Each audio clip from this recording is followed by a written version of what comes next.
చూపవమ్మా.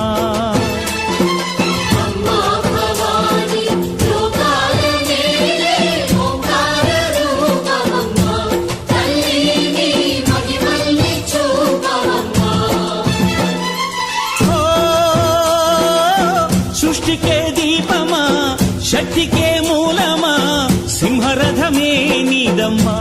అమ్మ దుర్గమ్మ భక్తులను దీవించుమా.